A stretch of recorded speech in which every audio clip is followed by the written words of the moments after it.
यानंतरची बातमी येते ठाण्याहून। अनेक प्रभागांमध्ये ठाण्यात बॅलेट मशीनवरच्या सिरीजमध्ये गोंधळ असल्याने मतदारांमध्ये मोठा संभ्रम निर्माण झालाय।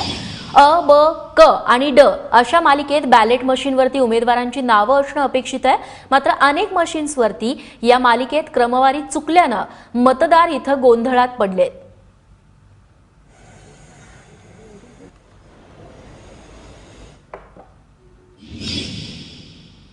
ठाण्यामध्ये मोठ्या प्रमाणात मतदान होत असले तरी देखील अनेक मतदान केंद्रांवर सध्या घोळ दिसून येतोय।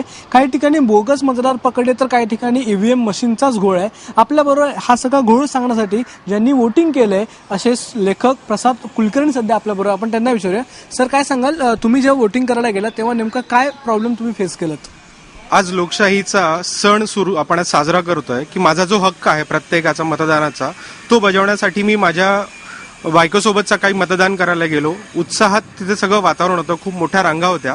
पण मतदान करताना एक आश्चर्यकारक धक्का असा बसला की बॅलेट ज्या मशीन्स आहेत नवीन प्रभाग रचनेनुसार त्याच्यामध्ये अ, ब, क, ड म्हणजे पांढरा, फिकट पिवळा, फिकट गुलाबी, फिकट निळा हे जे सिरियल्स आहेत ते सिरियल तिथे बिलकुल फॉलो केलेले नव्हते। त्यामुळे मतदारांनी आतापर्यंत जे काय आम्ही बघितलेलं आहे, ज्या ठिकाणी आम्हाला मतदान करायचंय त्याचे अत्यंत विरोधाभास तिथे जाणवला। आणि जे सिनियर सिटीजन आहेत किंवा ज्यांना त्यातला अभ्यास नाहीये त्यांचं मतदान अत्यंत चुकीच्या पद्धतीने होणार आहे। नक्की, जसं की आपल्याला कुलकर्णी सरांनी सांगितलं, ईव्हीएम मशीनचा हा जो घोळ आहे तो केवळ यांच्याच मतदारसंघामध्ये नाही तर अनेक मतदार केंद्रांमध्ये हाच घोळ दिसून येतो आणि त्याच्यामुळे खूप मोठे प्रॉब्लेम क्रिएट होतात। आणि अगदी क्षुल्लक कारण देऊन त्या ठिकाणचे जे इलेक्शन चे ऑफिसर आहेत ते या ठिकाणी हा मोठा घोळ निर्माण करतात। त्यामुळे नक्कीच या सगळ्याचा कदाचित परिणाम हा येणाऱ्या काळाच्या मतदानावर होईल आणि त्याच्यामुळे उमेदवार निवडीवर देखील त्याचा परिणाम होऊ शकतो। त्यामुळे लवकरात लवकर हा घोळ दूर करण्यासाठी आता निवडणूक आयोगाने काही ना काही पावलं उचलायला हवीत।